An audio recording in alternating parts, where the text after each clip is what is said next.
Il existe des histoires d'amour qui commencent dans un café, dans une salle de cours, dans un couloir d'entreprise.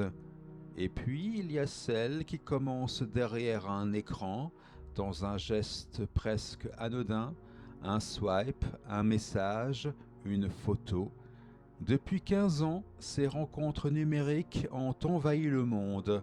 Elles sont devenues si courantes qu'on pourrait croire qu'elles ne diffèrent plus des rencontres traditionnelles. Mais une équipe de chercheurs a voulu vérifier cela. Pas dans un seul pays, pas dans une seule culture, mais dans 50 pays avec plus de 10 000 participants, dont plus de 6 000 étaient en couple au moment de l'étude. Les chercheurs ont posé une question simple: la manière dont vous avez rencontré votre partenaire influence-t-elle la qualité de votre relation? Et pour y répondre, ils ont construit l'une des plus grandes études jamais réalisées sur le sujet. Ils ont recruté des échantillons nationaux représentatifs, équilibrés en âge, en genre, en lieu de résidence et en statut socio-économique. Ils ont demandé à chaque participant comment il avait rencontré son partenaire, en ligne ou hors ligne. Puis ils ont mesuré la satisfaction relationnelle, l'intensité de l'amour et ses trois composantes: l'intimité, la passion et l'engagement. Dans les chiffres, l'histoire devient plus précise. Sur les plus de 6 000 personnes en couple interrogées, environ une personne sur 6 avait rencontré son partenaire en ligne. Ce chiffre monte à une personne sur 5 pour les couples formés après 2010 et atteint presque une personne sur 3 dans les données les plus récentes. Mais cette moyenne mondiale cache des écarts considérables. En Pologne, près d'un couple sur 3 commence en ligne.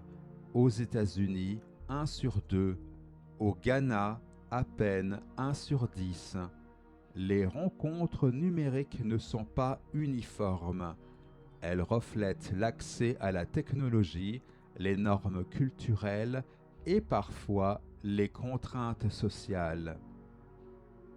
Les chercheurs ont aussi observé que les couples rencontrés en ligne sont souvent plus récents. Leur durée moyenne est plus courte, ce qui est logique. Les rencontres numériques sont un phénomène récent. Ils ont remarqué que les personnes ayant un niveau socio-économique plus bas étaient légèrement plus nombreuses à rencontrer leur partenaire en ligne. Mais ni l'âge, ni le genre, ni l'orientation sexuelle, ni le niveau d'éducation ne prédisaient la probabilité de rencontrer quelqu'un en ligne. Les rencontres numériques touchent tout le monde. Lorsque les chercheurs ont comparé la satisfaction relationnelle, les résultats sont restés modestes mais constants. Dans presque tous les pays, les couples rencontrés hors ligne rapportent une satisfaction légèrement plus élevée que ceux rencontrés en ligne. L'intimité suit le même schéma, la passion aussi, l'engagement également. Les écarts sont faibles, mais ils se répètent dans presque tous les pays et ils résistent à tous les contrôles statistiques. Même en corrigeant un biais possible, l'idée que les couples malheureux rencontrés hors ligne auraient rompu avant de participer à l'étude, les résultats restent les mêmes. Les différences ne disparaissent pas, elles ne s'amplifient pas. Elles restent modestes, mais réelles. Un détail intrigue les chercheurs. Les différences sont plus marquées après 30 ans. Avant cet âge, les écarts sont faibles. Après, ils deviennent plus visibles. Peut-être parce que les attentes changent. Peut-être parce que les rencontres numériques sont plus rapides, plus abstraites, plus fragiles, peut-être parce que les couples plus âgés ont besoin d'un ancrage social que les rencontres en ligne offrent moins souvent.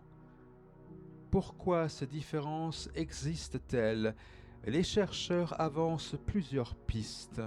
Les rencontres en ligne offrent un choix immense, parfois trop immense.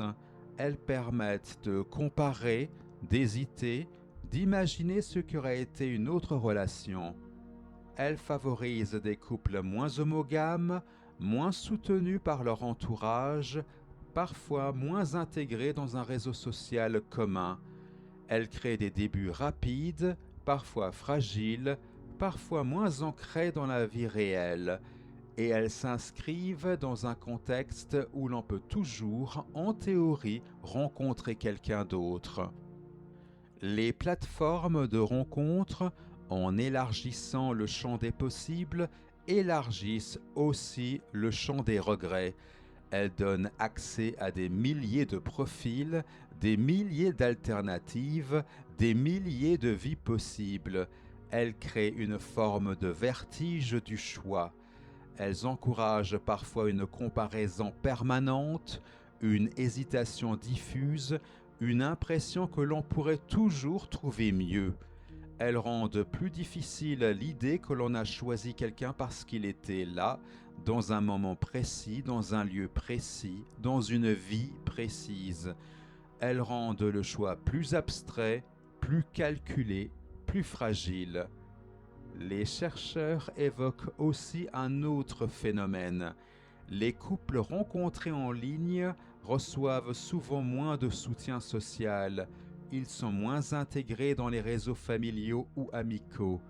Ils ont moins de liens communs au départ.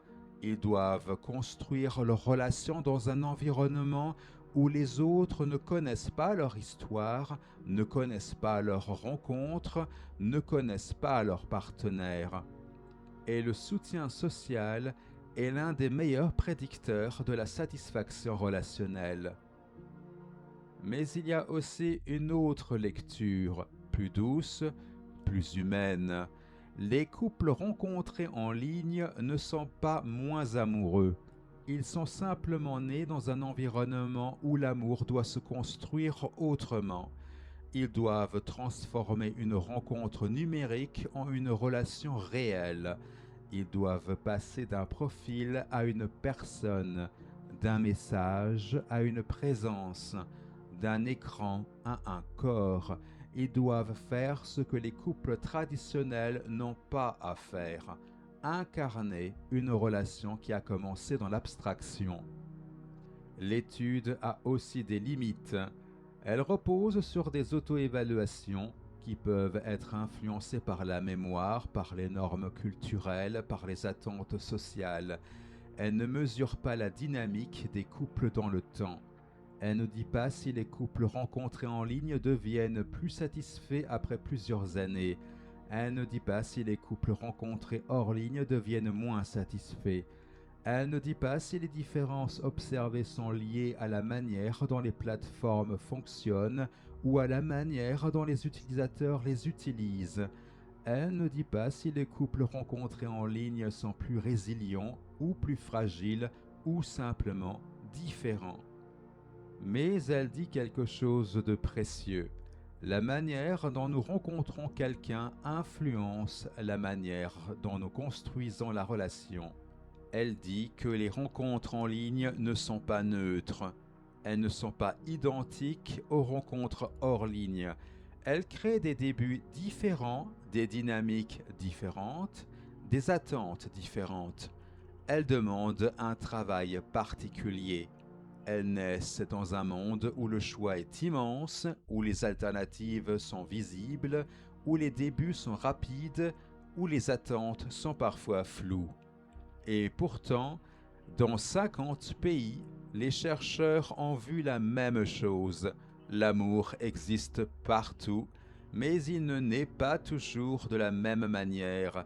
Et peut-être que ce n'est pas la manière dont on rencontre quelqu'un qui compte. Peut-être que ce qui compte, c'est ce que l'on construit après.